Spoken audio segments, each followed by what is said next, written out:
Sir, എൻ്റെ മുന്നിൽ ഇന്നത്തെ ഒരു ദിനപത്രമാണ്. ഈ ദിനപത്രത്തിലെ വാർത്തയുടെ തലക്കെട്ട് ഞാൻ പറയാം.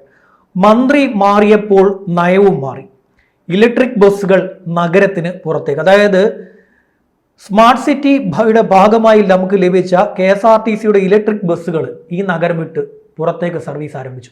ഗണേഷ് കുമാർ വന്നപ്പോൾ തന്നെ അദ്ദേഹത്തിൻ്റെ ഒരു നയമായിരുന്നു ഇനി ഇലക്ട്രിക് ബസ് KSRTC വാങ്ങില്ല എന്നുള്ള കാര്യം. അതിന് കാരണമായി അദ്ദേഹം പറഞ്ഞത്, ഒരു KSRTC സാധാരണ ബസ് മേടിക്കുമ്പോൾ അതിൻ്റെ ഒരു ഇലക്ട്രിക് ബസ് മേടിക്കുമ്പോൾ KSRTCയുടെ 4 ബസ്സുകൾ മേടിക്കാൻ പറ്റും. ചിലവ് അധികമാണ്, മെയിൻ്റനൻസ് അധികമാണ്. ഇതാണ് അദ്ദേഹം പറഞ്ഞത്. പിന്നെ അദ്ദേഹം പറഞ്ഞ മറ്റൊരു കാര്യം, ഇവിടുത്തെ സാധാരണ ടാക്സി, റിക്ഷ അടക്കമുള്ള ചെറിയ ജോലികൾ ചെയ്യുന്ന തൊഴിലാളികളെ ഈ ബസ്സിൻ്റെ ഓട്ടം ബാധിക്കുന്നു. ഇപ്പോൾ ബസ്സുകൾ പുറത്തേക്കാണ്. ഇല്ല, അതെ, പുള്ളി ഒരു നല്ല മന്ത്രി എന്നുള്ള രീതിയിൽ എല്ലാവരും സങ്കല്പിച്ചിരുന്ന ഒരാളെ, ഒരു മന്ത്രി അല്ലെങ്കിൽ ന്യായമായ കാര്യങ്ങൾ ചെയ്യുന്ന ആളെ, അങ്ങനത്തെ ആ ഒരു ഇമേജ് ഉള്ളത്. കാരണം പല ആരോപണങ്ങൾ വരുമ്പോഴും ഗണേശൻ വന്നാൽ ശരിയാവും, ഗണേശൻ വന്നാൽ ശരി. പക്ഷെ ഇതിനകത്ത് ഏത് ലോജിക്കാണ് നമുക്ക് മനസ്സിലാകാത്തത്? ലോകം മൊത്തവും അന്തരീക്ഷ മലിനീകരണത്തിനെതിരായിട്ട് നിൽക്കുകയും ഇത് കേന്ദ്ര ഗവൺമെൻറ്റിൻ്റെ വകയായിട്ട് നഗരങ്ങളിൽ കേന്ദ്ര സ്മാർട്ട് സിറ്റിയുടെ നഗരങ്ങളിൽ അന്തരീക്ഷ മലിനീകരണം കുറയ്ക്കുന്നതിന് വേണ്ടി ഇലക്ട്രിക് ബസ്സുകൾ ഇറക്കാനാണ് പറഞ്ഞത്. ലാഭം ഇപ്പോൾ പുള്ളി പറഞ്ഞ 4 ബസ്, ഒരു ബസ് ഇത് മേടിക്കുമ്പോൾ 4 ബസ് കിട്ടുമെന്ന് പറഞ്ഞാലേ, ആ 4 ബസ്സിന് കുഴപ്പമുണ്ടായതുകൊണ്ടും ആ 4 ബസ് കൊണ്ടുണ്ടാക്കുന്ന വിഷയങ്ങൾ ഉള്ളതുകൊണ്ടും അതിനപ്പുറം കാര്യങ്ങൾ ഉണ്ടായതുകൊണ്ടാണല്ലോ ഇദ്ദേഹത്തെക്കാട്ടി ബുദ്ധിമാന്മാരായിട്ടുള്ള ആൾക്കാരാണല്ലോ കേന്ദ്രം ഭരിക്കുന്നതും അല്ലെങ്കിൽ ഉദ്യോഗസ്ഥരും വിദഗ്ധന്മാരും ഒക്കെ. അപ്പം അതിനകത്ത് വേറെ എന്തോ ഒരു രാഷ്ട്രീയ ഇവർ തമ്മിലുള്ള ഈഗോ, അത് നേരത്തെ വരുന്ന മന്ത്രിയുമായിട്ട് ആന്റണി രാജുവായിട്ടുള്ള ഒരു ഈഗോ. പക്ഷേ എന്തോ ഈഗോ എന്തെങ്കിലും പുള്ളി കാണിക്കുന്നത്, എന്തും ഞാൻ കാണിക്കുന്നത് ശരിയാണ്, അല്ലെങ്കിൽ ആ രീതിയിലുള്ള ഒരു സമീപനം ഗണേശന്റെ ഭാഗത്തുനിന്ന് ഉണ്ടാകുന്നുണ്ട്. അത് നെടുമങ്ങാട്, വട്ടപ്പാറ, അങ്ങനെ ഈ സിറ്റി വിട്ട് പോയിരിക്കുകയാണ്. കോർപ്പറേഷന്റെ പരിധി വിട്ട് വണ്ടി പോയി, എന്നിട്ട് സിറ്റി ഫാസ്റ്റ് ആക്കി മാറ്റിയിരിക്കുകയാണ്. ചാർജ് കൂട്ടിയിട്ടുണ്ട്, 12, അടുത്തത് 15, 12 രൂപ. അത് കഴിഞ്ഞാൽ 15, പിന്നെ 18.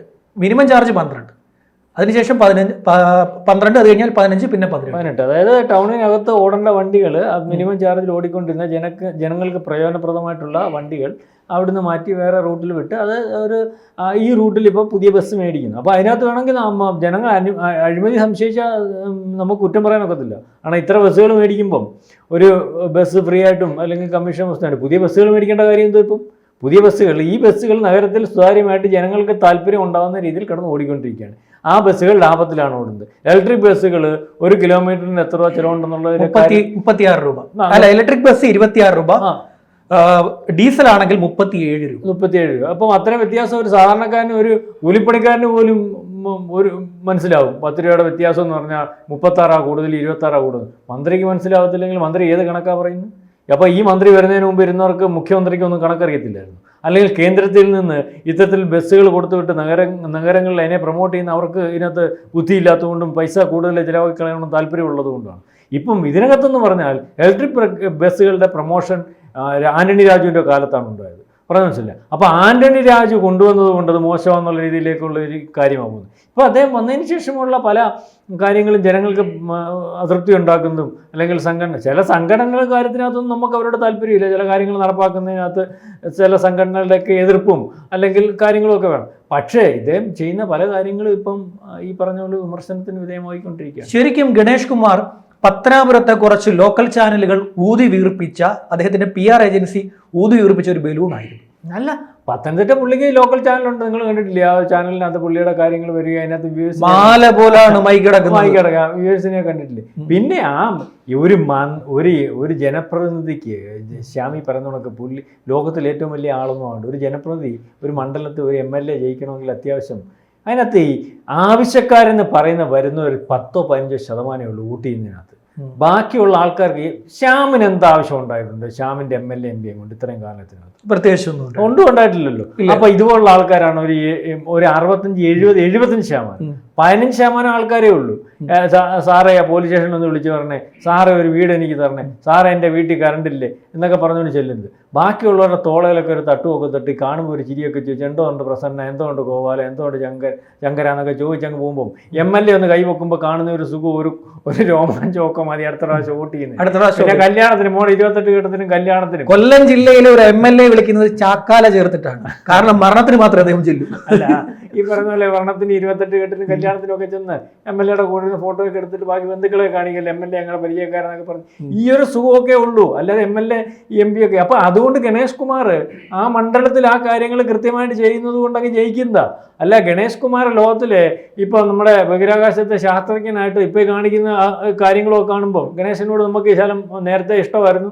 നമുക്ക് വേറെ പല എന്തെല്ലാം കാര്യങ്ങൾ വരുമ്പോഴും ജനങ്ങൾക്കിടയിൽ നിന്ന് ജനങ്ങൾക്ക് വേണ്ടി സംസാരിക്കുന്ന ഒരു മന്ത്രിയായിട്ടൊന്നും. പക്ഷെ ഇപ്പൊ കാണിക്കുന്ന ചില ഗിമിക്കുകൾ കാണിക്കും. ശരിയല്ല, ഇത് ശരിയാണ്. നഗരത്തിൽ ഏറ്റവും വലിയ റോഡ് ബ്ലോക്ക് ഉണ്ടാക്കുന്നത് വളരെ ചെറിയ വണ്ടി. ഞാൻ ഈ വണ്ടി കണ്ടിട്ട് ശ്രദ്ധിക്കുന്നുണ്ട്. വളരെ ചെറിയ വണ്ടി എല്ലാ രീതിയിലും. അതുപോലെ മാത്രമല്ലെന്ന് ലോകം മൊത്തവും ചർച്ച ചെയ്തുകൊണ്ടിരിക്കുകയാണ് ലോകത്തെ പൊല്യൂഷന്റെ അല്ലെങ്കിൽ അന്തരീക്ഷ മലിനീകരണത്തിന്റെ കാര്യം. ഡൽഹി, നമ്മുടെ അടുത്ത ഡൽഹി.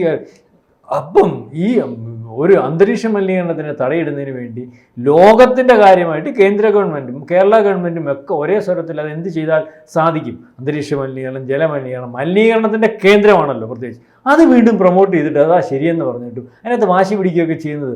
കീഴോട്ട് കുടുംബത്തിലെ വാശി കേരളത്തിൽ ഉടനീളം നടപ്പാക്കാൻ പോയാൽ ജനങ്ങൾക്ക് ബുദ്ധിമുട്ടാകത്തില്ല. എനിക്ക് തോന്നുന്നു ഇദ്ദേഹമായിരുന്നു KSRTCയുടെ എല്ലാം എന്ന് വരുത്തി തീർക്കുന്നതായിരുന്നു ആന്റണി രാജു.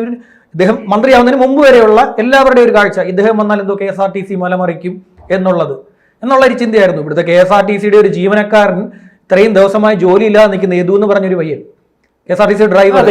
അദ്ദേഹം കാണാൻ ചെന്നപ്പോൾ അദ്ദേഹത്തെ കാണാൻ തയ്യാറായില്ല. ഇദ്ദേഹം കാണാൻ തയ്യാറാവത്തില്ലെന്ന് പറഞ്ഞാലേ യദുവിനെ തിരിച്ചെടുക്കാൻ ഇയാൾ ഏത് UDF ഇരുന്നപ്പോൾ നടക്കുമായിരുന്നു. ഏത് കൊമ്പ് വെച്ച മന്ത്രിയാണെങ്കിലും യദുവിനെ തിരിച്ചെടുക്കേണ്ടെന്ന് CPM തീരുമാനിച്ചിട്ടുണ്ടെങ്കിൽ തിരിച്ചെടുക്കത്തില്ല. അതിനിപ്പോ യദു ശരിയോ തെറ്റോ എന്നുള്ള കാര്യമല്ലേ ഞാൻ പറഞ്ഞത്. അതിനകത്ത് ഇപ്പൊ ഗണേഷ് കുമാർ ഒന്നും ഒരു കക്ഷിയല്ല. അത് പറഞ്ഞ മനസ്സിലായി. ഗണേഷ് കുമാറിന് കൊമ്പ് കളിച്ചിട്ടുണ്ടെങ്കിൽ അത് മറച്ചു വെച്ചോണ്ടേ LDF മന്ത്രിസഭയ്ക്കകത്തിരിക്കാനൊക്കത്തുള്ളൂ. ഇന്നലെ അതെ, ഈ കൊമ്പും തുമ്പിക്കയൊക്കെ കാണിച്ചോണ്ടിരിക്കാൻ പറ്റുന്ന ഒരു പാർട്ടി ഉണ്ടായിരുന്നു UDF. അതിനകത്തൊക്കെ പറ്റും, പലരുടെയും കൊമ്പും തുമ്പിക്കയൊക്കെ ഇറങ്ങി വരുമല്ലോ. ആ ഇരുന്ന കക്ഷികളൊക്കെ LDFനകത്തോട്ട് വരുമ്പോൾ ഈ കൊമ്പും തുമ്പിക്കയൊന്നും കാണത്തില്ല. അതിനകത്ത് ഞാൻ LDFനെ കുറ്റം പറയല്ല, അങ്ങനെ തന്നെ ആവാവും. പറയാൻ മനസ്സിലാവുന്നുണ്ടോ? അങ്ങനെ തന്നെ ആവാം. ഒരു പാർട്ടി സംവിധാനത്തിന്റെ കീഴിൽ നിൽക്കുമ്പോൾ പാർട്ടി പറയുന്നതൊക്കെ അത്യാവശ്യം കേൾക്കേണ്ടി വരും. ന്യായം അന്യായം പിന്നത്തെ കാര്യം. ഇപ്പൊ എന്താ ഗണേശൻ കാര്യങ്ങൾ ചെയ്യാത്ത? ഗണേശൻ എന്താ ഓരോന്നിനും ഗണേശൻ പറഞ്ഞല്ലോ, ഞാൻ ഡ്രൈവിംഗ് സ്കൂളിന്റെ സമരക്കാരോട് ഒത്തുതീർപ്പ് ഉണ്ടാകത്തിന്. അവസാനം ഒത്തുതീർപ്പ് ഉണ്ടായോ? അവർ പറയുന്ന വഴിക്ക് പോയോ കാര്യങ്ങൾ? അങ്ങനെയൊക്കെ പോയാൽ അപ്പൊ അത് ഇത് അദ്ദേഹം കാണിക്കുന്നത് ഈ വാർത്ത വന്നത് ശരിയാണെങ്കിൽ ഇത് പറയാൻ കാരണം ഇന്നലെ ഞാൻ പൂജപ്പുരയിൽ നിന്ന് ബസ് കയറാൻ നിന്നിട്ട് ഏതാണ്ട് 1/2 മണിക്കൂർ കഴിഞ്ഞു ഈ ഒരു വണ്ടി വരാൻ. സാധാരണ അവിടെ നിൽക്കുമ്പോൾ ഒരു 15 മിനിറ്റ് 12-13 മിനിറ്റിനിടയ്ക്ക് വ്യത്യാസം ഈ വണ്ടികൾ വരാറുണ്ട്. ഇത് നഗരത്തിൽ റോഡ് ബ്ലോക്ക് ഉണ്ടാക്കുക. കാരണം എന്താ പറയുമോ, ഈ ബസ്സിന്റെ അസൗകര്യം, ഈ ബസ് ഇല്ലാതാകുമ്പോൾ ഉണ്ടാകുന്ന സംഭവം ഇവിടുത്തെ മറ്റുള്ളവരെല്ലാം സ്വന്തം വാഹനം കൊണ്ട് റോഡിലോട്ട് ഇറങ്ങും. മാത്രമല്ല അദ്ദേഹം പറഞ്ഞേക്കുന്ന ഇതിനകത്ത് പറഞ്ഞ ന്യായം കേട്ടില്ലേ? ഓട്ടോറിക്ഷക്കാർക്കും ടാക്സിക്കാർക്കും മറ്റവർക്കും മരിച്ചവർക്കും ഓട്ടം കുറയുന്നു. അപ്പൊ ഇദ്ദേഹം സാധാരണക്കാരന് വണ്ടിയിൽ ശ്യാം പറഞ്ഞതുപോലെ സാധാരണക്കാരന് ആവശ്യത്തിന് ആവശ്യം അനുസരിച്ച് 10 മിനിറ്റ് ഇടവിട്ട് വണ്ടി വന്നുകൊണ്ടിരുന്ന അവൻ്റെ യാത്രാ സൗകര്യം കൃത്യമായിക്കൊണ്ടിരുന്ന ഗതാഗതക്കുറവ് കുറച്ചുകൊണ്ടിരുന്ന ഒരു സംവിധാനത്തെ തകർത്തുകൊണ്ട് അവിടുത്തെ ഓട്ടോയ്ക്കും ടാക്സിക്കും ഓട്ടോ ഉണ്ടാക്കി കൊടുക്കുന്ന ജോലിയാണോ മന്ത്രിക്കുള്ളത്? അതൊന്നുമല്ല. അപ്പൊ ആ ഈഗോ ഒരു മന്ത്രി എന്ന് പറയുന്ന ആൾക്ക് ഏതെങ്കിലും ഒരു വ്യക്തിയോട് തോന്നുന്ന താല്പര്യത്തിന് ഈഗോ വന്നിട്ട് ഇല്ലേ രാജ്യം നശിപ്പിക്കുകയും ജനങ്ങളുടെ താല്പര്യങ്ങൾ നശിപ്പിക്കുകയും ജനങ്ങളെ ഇല്ലാതാക്കുകയൊക്കെ ചെയ്യുന്ന ഒരു അവസ്ഥ വന്നാല് അതൊന്നും അംഗീകരിച്ചു കൊടുക്കാൻ പറ്റത്തില്ല. അതൊക്കെ വിമർശിക്കപ്പെട്ട കാര്യമാണ്. ഈ തമ്പാനൂരിൽ നിന്ന് ഈ വണ്ടി വിട്ടിരിക്കുന്ന ഇവിടെ ഒരു സ്ഥലം ഏതാണെന്ന് അറിയാം, വെഞ്ഞാറമ്മൂട്. ആ വണ്ടി വെഞ്ഞാറമ്മൂട് പോയി തിരിച്ചു വരണമെങ്കിൽ എത്ര നേരം എടുക്കും? അതെ, ഒന്ന് ആലോചിച്ചു. കുറഞ്ഞത് ആ വണ്ടി അവിടെ പോയി തിരിച്ചു വരണമെങ്കിൽ 2.5 മണിക്കൂർ എടുക്കും. അപ്പൊ ഈ ഗണേഷ് ഉദ്ദേശിക്കുന്നത് ഈ മിനിമം ഇത്ര കിലോമീറ്റർ ഓടണമെന്നുണ്ടല്ലോ. അപ്പൊ ഇത് അവിടെ എവിടെയും കിടന്ന് വാർത്തയായി ഇത് മനസ്സിലായി, ഇത് പ്രയോജനപ്രദമല്ല, അല്ലെങ്കിൽ ബ്ലോക്ക് ആവുന്നു, അല്ലെങ്കിൽ വേണ്ട രീതിയിൽ ഓടുന്നില്ലെന്നൊക്കെ പറഞ്ഞിട്ട് ഇതിനൊരു മിനിമം ചാർജിങ്ങിന്റെ റൂട്ട് വിട്ടിട്ട് പരിധി വിട്ടിട്ട് അതിനെ ഒരു ആക്ഷേപം ഉണ്ടാക്കിയെടുത്ത് വാർത്തയാക്കിയിട്ട് ഇതിനെ പിൻവലിപ്പിക്കാനുള്ളത്. അതേ തന്നെയാണ്. വെഞ്ഞാറമ്മൂട് പോയി കഴിഞ്ഞാൽ ഈ വണ്ടി ബ്ലോക്ക് ആവും. പല സ്ഥലങ്ങളിലും ബ്ലോക്ക് ആവും. പട്ടപ്പാറ എന്തായാലും ഇത് ബ്ലോക്ക് ആവും. പിന്നെ ഈ സിറ്റിയിൽ പല സ്ഥലങ്ങളിലും പട്ടത്തും അവിടെ ഇവിടെ എല്ലാം ഇത് പട്ടവും എല്ലാം സാധാരണ ഓടിക്കൊണ്ടിരിക്കുന്ന. പക്ഷേ ഈ വെഞ്ഞാറമ്മൂട് വരെ ഈ വണ്ടിയുടെ ചാർജ് ഒരു ദിവസം 2 പ്രാവശ്യം പോയിട്ട് വന്നാൽ മതി. അതെ, അപ്പം ബ്ലോക്കായിട്ട് വണ്ടി മോശമാണ് കാണിക്കുന്നതിന് വേണ്ടി ആദ്യമേ പുള്ളി അന്ന് തന്നെ കയറി വന്നപ്പോഴത്തെ ആദ്യത്തെ പ്രസ്താവന ഇതായിരുന്നല്ലോ, വണ്ടി ബ്ലോക്കാണ്, അവിടെയാണ് ഇവിടെയാണ് പ്രശ്നമാണ്, ഇലക്ട്രിക് ബസ് മോശമാണെന്നുള്ള രീതി പറഞ്ഞു. അപ്പൊ ഇതിനി അത് അപ്പം ചാനലുകാരും ഉദ്യോഗസ്ഥന്മാരും ഒക്കെ എതിരെ പറയുക, അതിന്റെ കണക്കൊണ്ട് കാണിക്കും. അപ്പൊ പിടിച്ചിരിക്കാൻ പറ്റാതെ ഇനി അത് ആരും അറിയാതെ ഇറക്കുന്നതിനുള്ള സംവിധാനം, അതൊരു വൃത്തികെട്ട സമീപനം. നമ്മുടെ ഭാഗത്ത് ഏത് ഉന്നതനായാലും നമ്മുടെ ഭാഗത്ത് ശരിയല്ലാത്തതുണ്ടെങ്കിൽ അത് തിരിച്ചറിഞ്ഞാൽ ശരിയാക്കുന്നതിനകത്ത് ആ ആള് വലുതാവുന്നത്. ഇതൊരു സൈക്കോ സ്വഭാവത്തിന്റെ ഭാഗം. പുള്ളി പുള്ളിയുടെ ജീവിതത്തിലുടനീളം പുള്ളി ഏതെല്ലാം ശരിയാണെന്ന് വരെ തീർക്കുന്നതിനും പുള്ളി കഴിഞ്ഞ ഇലക്ഷൻ സമയത്ത് കണ്ടിട്ടില്ലേ, പുള്ളി ഹീറോ ആവാൻ വേണ്ടി എല്ലാവരും അംഗീകരിക്കുന്ന, എല്ലാവരും നല്ല വ്യക്തിയാണെന്ന് കാണുന്ന, അല്ലെങ്കിൽ അങ്ങനെ തിരിച്ചറിയിപ്പിച്ച സുരേഷ് ഗോപി നാട് നീളെ